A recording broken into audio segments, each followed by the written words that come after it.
Hello guys வணக்கம். Welcome to my channel Chandika சாரா. இன்றைக்கி வந்துட்டு என்ன வீடியோ பார்க்க போகிறோம் அப்படின்னு பார்த்தீங்கன்னா, குழந்த பிறந்து அந்த பிரஸ்ட் ஃபீட் பண்ணுற மதர்ஸ்க்கான ஒரு வரப்பிரசாதம்னே சொல்லலாம் இந்த ஃபுட்டு. என்ன சாப்பாடு, என்ன அப்படின்னு சொல்லிட்டு நம்ம இந்த வீடியோவில் வந்துட்டு நம்ம பார்க்கலாம். ஸோ வாங்க வீடியோக்குள்ளே போகலாம். மறக்காமல் என்னோடய சேனலை வந்துட்டு சப்ஸ்கிரைப் பண்ணிக்கோங்க. உங்கள் ஃப்ரெண்ட்ஸ் அண்ட் ஃபேமிலிஸ்க்கு ஷேர் பண்ணிக்கோங்க. யாராவது நியூ மாமிஸ் உங்கள் ஃப்ரெண்ட்ஸ் எல்லாம் இருந்தாங்க அப்படின்னா அவங்களுக்கும் ஷேர் பண்ணிக்கோங்க. வாங்க வீடியோக்குள்ளே போகலாம். இன்றைக்கி வந்துட்டு என்ன செய்ய போகிறோம் அப்படின்னு பார்த்தீங்கன்னா, பால் சுறா கருவாடு தான் செய்ய போகிறோம். ஸோ இது ரொம்ப நல்லதுங்க. குழந்த பிறந்து உடம்பெல்லாம் ரொம்ப வீக்காக இருக்கும். ஸோ அதுக்குமே வந்துட்டு அது ஒரு நோய் எதிர்ப்பு சக்தியாக அது வந்துட்டு நம்மளுக்கு செயல்படும். இது ரொம்ப ஹெல்ப்ஃபுல்லாக இருக்கும் உங்களுக்கு பால் சுரக்கிறதுக்கு. ஸோ இதை கண்டிப்பாக மறக்காமல் செஞ்சு சாப்பிடுங்க. எப்படி செய்கிறதுன்னு சொல்லிட்டு இந்த வீடியோவில் பார்க்கலாம். இதுக்கு வந்துட்டு ரொம்ப மெயினான இன்க்ரீடியன்ட் வந்துட்டு சின்ன வெங்காயம் தேவைங்க. சின்ன வெங்காயம் கொஞ்சம் நிறைய உரிச்சுக்கோங்க. பூண்டு எவ்வளோக்கு எவ்வளோ சேர்த்துறீங்களோ அவ்வளோக்கு எவ்வளோ நல்லது. அப்புறம் நல்லெண்ணெய் வந்துட்டு சேர்த்திக்கோங்க. நல்லெண்ணெய் ஒரு பேனில் ஊற்றிக்கோங்க. ஊற்றுனதுக்கப்புறம் அது நல்லா சூடானதுக்கப்புறம் என்ன பண்ணுறீங்க அப்படின்னா, அதில் கடுகு கொஞ்சம் ஆட் பண்ணிக்கோங்க. கடுகு ஆட் பண்ணதுக்கப்புறம் கடுகு நல்லா பொரிஞ்சதுக்கப்புறம் வந்துட்டு நம்ம சின்ன வெங்காயம் வந்துட்டு ஆட் பண்ணிக்கலாம். சின்ன வெங்காயமும் பூண்டும் வந்துட்டு ஆட் பண்ணிட்டீங்க அப்படின்னா அது ரொம்ப ஒரு டேஸ்ட் வைஸும் நல்லாயிருக்கும்.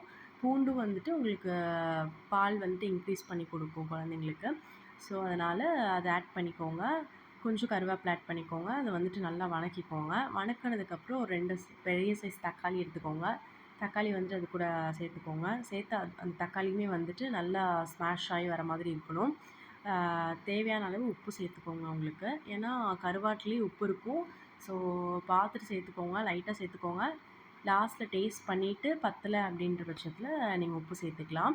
இது எப்படி கழுவணும் அப்படின்னு பார்த்தீங்கன்னா, ஒரு சுடு தண்ணியில் வந்துட்டு ஒரு 3-4 டைம்ஸ் வந்துட்டு வாஷ் பண்ணி எடுத்தால் போதும். வேறு ஒன்றும் பெரிய ப்ராசஸ்லாம் இல்லை இது. ஸோ அதுக்கப்புறம் என்ன பண்ணுறீங்க அப்படின்னா, மஞ்சத்தூள் ஆட் பண்ணிக்கோங்க. மஞ்சத்தூள் ஆட் பண்ணதுக்கப்புறம் வந்துட்டு நல்லா வதக்கிக்கோங்க. அதோட பச்சை வாசம் போகணும். பச்சை வாசம் போனதுக்கப்புறம் வந்துட்டு நம்ம என்ன ஆட் பண்ணணும் அப்படின்னு பார்த்தீங்கன்னா, வர மிளகாத்தூள் இருக்குது பார்த்தீங்களா, வெறும் தனி மிளகாத்தூள் அது வந்துட்டு ஒரு டீஸ்பூன் இல்லைன்னா உங்கள் காரத்துக்கு ஏற்ற மாதிரி வந்துட்டு ஆட் பண்ணிக்கோங்க.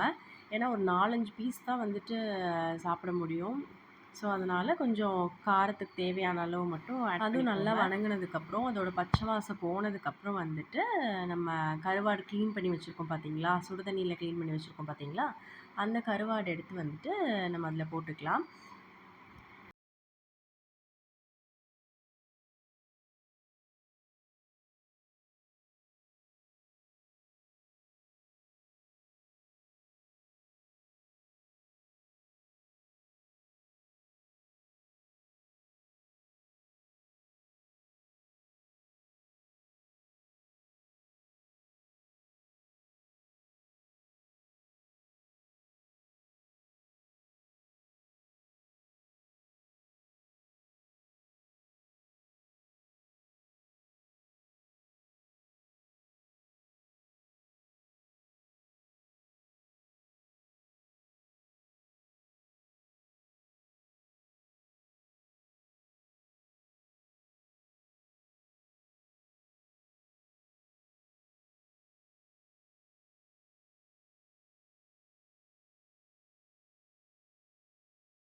ஸோ அந்த கருவாடுமே வந்துட்டு நீங்கள் சுடு தண்ணியில் போட்டதுக்கப்புறம் மேலே இருக்கிற தோலை மட்டும் பிரித்து எடுத்தீங்க அப்படின்னா அது ஈஸியாக வந்துடுங்க. ஸோ அந்த மாதிரி வாஷ் பண்ணிக்கோங்க. இதுவுமே வந்துட்டு ரொம்ப நல்லது. ஸோ டேஸ்ட் வைஸும் வந்துட்டு இது சூப்பராக இருக்கும். இதுக்கு வெறும் மிளகாத்தூள், உப்பு, மஞ்சத்தூள் அந்த மாதிரி பேசிக்கான இன்க்ரீடியன்ட்ஸ் ஆட் பண்ணால் போதும். ஸோ அது வாங்க எப்படி செய்கிறதுன்னு பார்க்கலாம். இந்த கருவாடு வந்துட்டு நல்லா க்ளீன் பண்ணதுக்கப்புறம் உள்ளலாம் கொஞ்சம் இருக்குங்க. அதையுமே வந்துட்டு நீங்கள் க்ளீன் பண்ணிக்கணும். க்ளீன் பண்ணதுக்கப்புறம் வெறும் வெறும் மிளகாத்தூளும், சால்ட்டும் மட்டும் போட்டு நீங்கள் நல்லா பரட்டி வச்சுட்டா போதும். மற்றபடி வேறு எதுவுமே வந்துட்டு இதில் ஆட் பண்ண தேவையில்ல. ஸோ மீன்வைல் வந்துட்டு அதுவுமே கொஞ்சம் பார்த்துக்கோங்க. அது நல்லா பச்சை வாசம் போனதுக்கப்புறம் தான் நீங்கள் வந்துட்டு தேவையான அளவு உப்பு பார்த்துக்கோங்க. உப்பு கரெக்டாக இருக்கா அப்படின்னு பார்த்ததுக்கப்புறம் வேணுன்றப்போ உப்பு போட்டுக்கோங்க. உப்பு மெயினாக தேவைப்படாதுன்னு நினைக்கிறேன். ஏன்னா கருவாடுலேயே உப்பு இருக்கும். ஸோ அதுக்கப்புறம் வந்துட்டு முடிஞ்சதுக்கப்புறம் நீங்கள் என்ன பண்ணுறீங்கன்னா, கொஞ்சம் கொத்தமல்லி வந்துட்டு ஆட் பண்ணிக்கோங்க. அது கொஞ்சம் டேஸ்ட் வந்துட்டு உங்களுக்கு இன்னும் என்ஹான்ஸ் பண்ணி தரும்.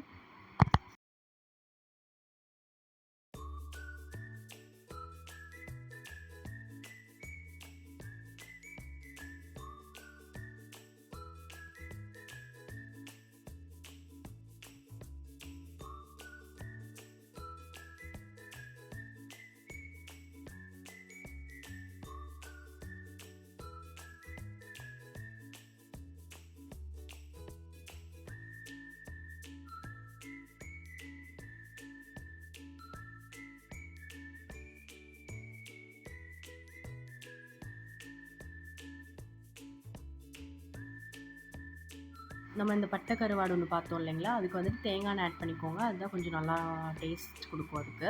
ஸோ வெறும் தேங்காய் எண்ணெய் மட்டும் ஆட் பண்ணிவிட்டு நம்ம மேரினேட் பண்ணி வச்சுருந்தோம்ல, உப்பு மிளகாத்தூள் மட்டும் போட்டு, ஸோ அதையும் உள்ளே போட்டு கொஞ்சம் நேரம் அதை வந்துட்டு நல்லா ஃப்ரை ஆகணுங்க. இது வந்துட்டு இந்த அளவுக்கு ஃப்ரை ஆகணும். எண்ணெய் எல்லாம் வந்துட்டு ஃபுல்லாக அப்சர்வ் ஆயிடும். ஸோ நல்லா ஃப்ரை ஆனதுக்கப்புறம் இதை வந்துட்டு நீங்கள் ஒரு ரசத்து கூடயோ ஒரு தயிர் கூடயோ இந்த மாதிரி வச்சு சாப்பிட்டிங்கன்னா டேஸ்ட் அல்டிமேட்டாக இருக்கும். ஸோ இவ்வளோதாங்க. அது சிம்பிளான ரெசிபி. பட் உடம்புக்கு வந்துட்டு ரொம்ப நல்லது. கருவாடு வந்துட்டு ஒரு வாரத்துக்கு ஒரு 2 டைம் சேர்த்திக்கோங்க. குழந்தைங்களுக்கு வந்துட்டு பால் பத்தாதவங்களுக்கு வந்துட்டு இது ரொம்ப ஹெல்ப்ஃபுல்லாக இருக்கும். ஸோ இது வந்துட்டு ஒயிட் ரைஸ் கூட வச்சு சாப்பிடும்போதும் பயங்கரமாக இருக்குங்க.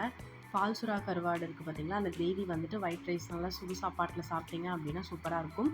இது வந்துட்டு நீங்கள் ஆஃப்டர்நூன் டைமில் எடுத்துக்கலாம். கொஞ்சம் பெட்டராக இருக்கும் ஆஃப்டர்நூன் டைமில் எடுத்திங்கன்னா. ஸோ இந்த வீடியோ பிடிச்சிருந்துச்சுன்னா மறக்காமல் சப்ஸ்கிரைப் பண்ணி சப்போர்ட் பண்ணிக்கோங்க. தேங்க்ஸ் ஃபார் வாட்சிங். நெக்ஸ்ட் வீடியோவில் பார்க்கலாம். பாய்.